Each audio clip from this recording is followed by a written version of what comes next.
a little over 11 years ago, in a sanctuary not like this, but quite like this, about 3/4 of the way back and to the leftern half of the left side of the pew would have been seated a man named Ralph. Ralph was a quiet, single individual who worshiped at our church every week. And by the by, as happened, Ralph at this point was in his 90s. Ralph got sick and was hospitalized, and I had gone to visit Ralph. And lo and behold, one of the first concerns on Ralph's heart was that his pew family wouldn't know where he was. He looked at me and he said, "Will you, Andrew, tell them that I'm in the hospital so they don't wonder Sunday after Sunday when they don't see me in my pew where I am?" It captures for me a little bit of what Greg Jones at Duke Divinity School calls holy friendships. As much as we might make fun of the sense that some of you have assigned seating, and I'm really boggled, Sydney, because normally you're over there and it's just got me all off. We might wonder at that. It can create these little organic families, even in our small family, such that in the hospital, in his 90s, Ralph's big burning concern was, can you make sure my pew family knows where I am? This week, we look at two of the great ends of the church as we ask this question, what are we doing here? And the first of those is my favorite of the great ends of the church. It is that we provide the shelter, nurture, and spiritual fellowship of the children of God. I took my first call as an adult education leader in that church. I was the associate pastor for discipleship. I didn't really know what that meant, but I knew that I really enjoyed leading an adult ed series. And in that church, we had 8 classes every Sunday that rotated in a 6-week series. And then we had a midweek thing, and I would run around. And it was very important to me that we talked about education, and education as a lifelong thing. You see, there's this fiction we create like Sunday school is a thing you graduated when you were 18, and then you were done with it. So I was excited about that, but at the time, I remember thinking to myself, I don't really know about that whole fancy discipleship word, but I'm totally all about the education. But there's a funny thing to call stories, right? And this title that I didn't much care about kept working on me. Those of you who know that I went on to do my doctoral work on discipleship and the importance of lifelong discipleship. And when I went into that study, I was like, we need to get rid of the category of church member, right? We don't need to be working towards membership. We need to be working towards what it means to be committed disciples, those who continue to follow every day the way of Jesus Christ, yearning to learn and grow and deepen that spiritual walk. If I say that anything like Andrew didn't know what he was talking about, I don't disagree with any of the things I just said. I just had more to learn. So I came across a book, and if I've not commended it to you before, I do now, by Peter Block, called Community, the Structure of Belonging. And he's a social scientist, and he is looking at how we ask deep and important questions in community advocacy. But what he began to give me was this word, belonging.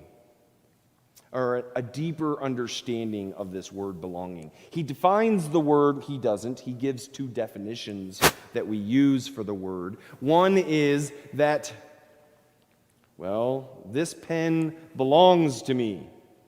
You know me and pens, it won't for very long because I'll leave it somewhere. But right now, this pen belongs to me. It's mine. There's a sense of ownership to it. And with that ownership should come a sense of responsibility to it. If something is broken with this pen, it's mine to fix because it's mine.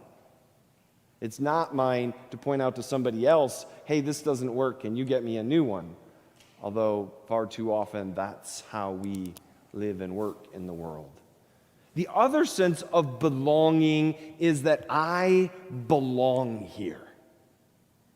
That sense, and I'm sure the show Cheers said it best, that you have a place where everybody knows your name.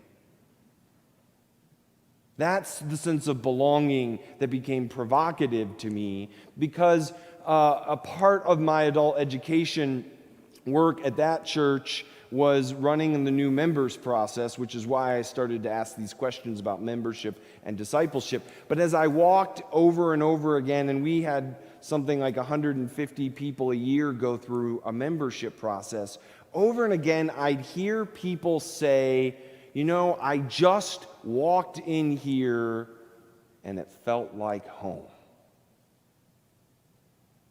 Have you ever said that? If not, you may be in the wrong place. That's okay, by the way.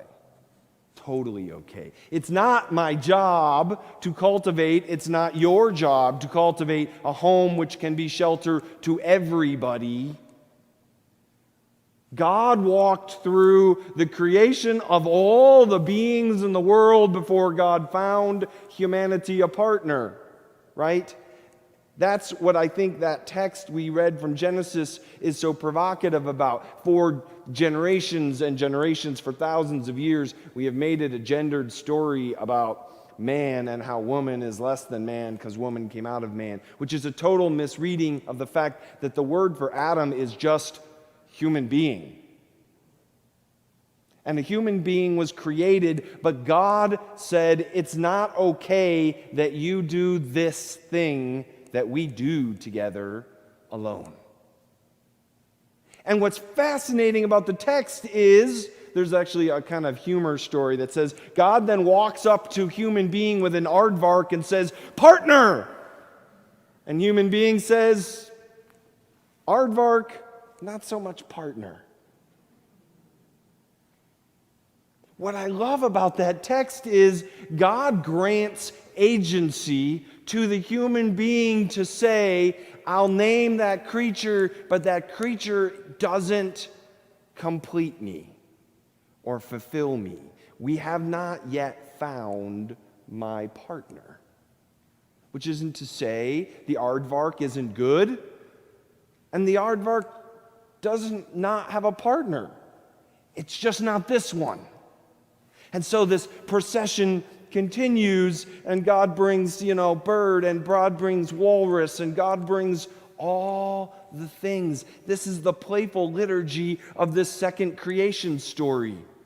And each time, human being says, aardvark, bird, walrus, apparently lots of cattle. I don't know names of cattle. And they populate the entire earth with failed experiments that are nonetheless good. Until Adam beholds Eve, or human being beholds human being, and says, finally, this one is bone of my bone, flesh of my flesh. God will work to God's own exhaustion to create for us a partner because it is not good that we should be alone.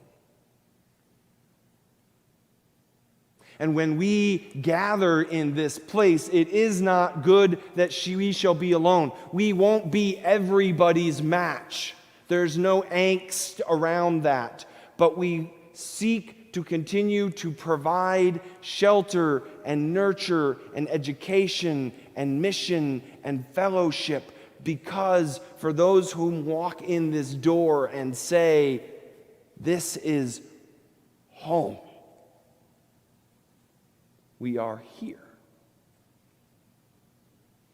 And then we're not, because then we're going to send you out to do the same in your own lives, to make of your life a place that shelters and nurtures and educates and cares for in spiritual fellowship the world in larger and larger categories of being. Ralph was a member of our church. He was a member of his pew family, row 8, section B. He had his own family, distant relatives only. All of those are important, and none were over and against each other. But there's something to knowing that I am home here. To the kind of Maslow hierarchy of needs foundation we get to put ourselves on when we say, "This is my home. From here I can launch with imagination and love out into the world." And so we provide shelter and we nurture imagination and we grow together in the bounds of love. One of the things that this helped me to begin to see is that discipleship and teaching and all those things that were super important to more academic, intellectual Andrew are often byproducts of the belonging. The belonging was our essential goal. The ongoing teaching and learning is a lifelong journey as a byproduct of that. Look at it in Jesus' ministry with his disciples. My favorite interaction around that is in John 6 when Jesus says, "Are you going to leave me also?" Because Jesus has just been really offensive in Jesus' teaching. And Peter speaks for the 12 when he says, "Where would we go? You have the words of eternal life." Where would we go? We belong here. We don't always like it here. But you are bone of my bone, flesh of my flesh. And I will continue to bump up against the truths you are preserving in our life, day in and day out. Not because it's just better for me, but because it's better for the interwoven organic nature of all God's creation. What are we doing here? We are stewarding shelter. We are growing together in faith where we learn as much from each other as we teach. We are knowing that when we are missing, if no one else, your pew family will wonder where you are. We are understanding that it is not good that we should be alone. And we are playfully practicing the presenting of aardvarks to the world to find the partners we need to live God's loving truth in the world day by day, minute by minute. I had introduced to me today a new creature. It is Wilson's storm petrel, I think. Mary's nodding at me. She's a better bird person than I am. No, she's married to a way better bird person than both of us. Wilson's storm petrel is a category of seafaring bird. They are about 40 ounces, very small. They look very ordinary. They look like the kind of like a little larger songbird that might land in your yard, except they have webbed feet. They breed in Antarctica. They are the smallest warm-bodied creatures that breed in Antarctica. It is the only time they touch land, on these little rocky outcroppings in the middle of the oceans of Antarctica. And then, for 9 months of the year, they live in the ocean. In the mostly Atlantic, some Pacific. There's 50 million of them, but you will almost never see them because they never come to land. During storms, they swim they fly between the waves to protect them from the high velocity winds in the air. When they feed, they hover, and they're so lightweight that their feet touch the water as if to walk on the water and feed off of it. And when they do try to walk, they don't very well because their legs are so stick thin. I learned about this bird because my dad is a part of a birding group that does rescues in Florida, and his rescue group received one of these birds that was dehydrated because a fisherman 40 miles off Florida, deep sea fishing, found one drowning in the waters, scooped it up, drove his boat 40 miles to the ground, went in and gave it to them, where they spent 3 days rehydrating the bird and then released it into the wild.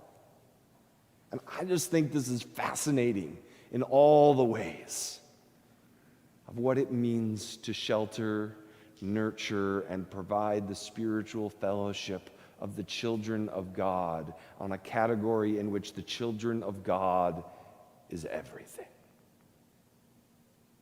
What are we doing here? We're tending to birds who we'll never see again. And it is good. This is the word of our Lord. Thanks be to God.